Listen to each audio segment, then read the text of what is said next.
Parshurama represents. So what happens here is Parshurama is a rishi. He is a rishi into whom two digits, for the lack of a better word, two portions, let's say portions, two portions of Vishnu's energy take control.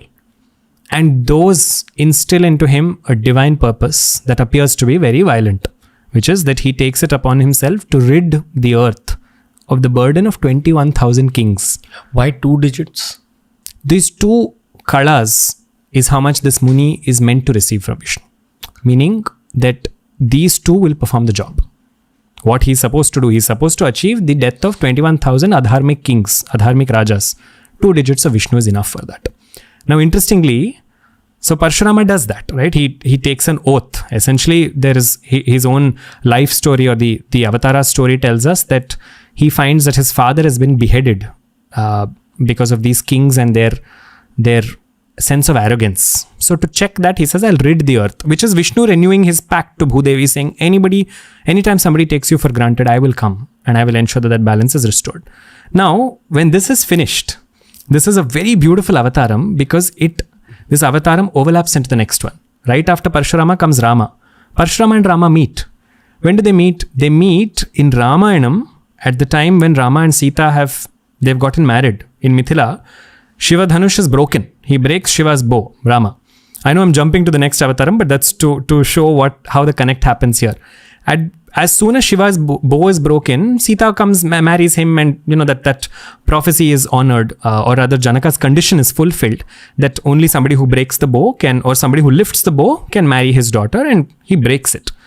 They get married. When they're leaving Mithila, Parshurama appears.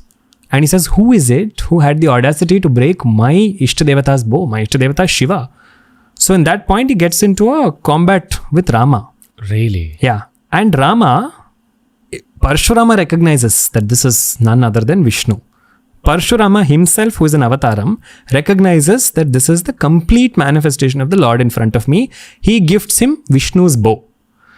This ties up that story. The two portions of Vishnu's divinity that entered Parshurama, Parshurama submits them back to Rama. So it enters him as an Avesham, and he becomes an Avesha avataram. He hands it over, and after that he continues as Parshurama Muni. So that is why he remains as a Chiranjeevi.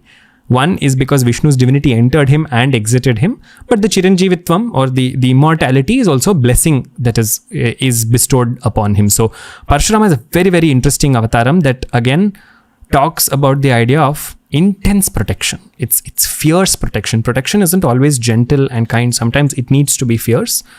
But when it takes over, it can wreak havoc in the negative spaces of the mind. So Parshurama Upasana is meant to instill fear into the negative aspects that reside within us, such that they're altogether annihilated.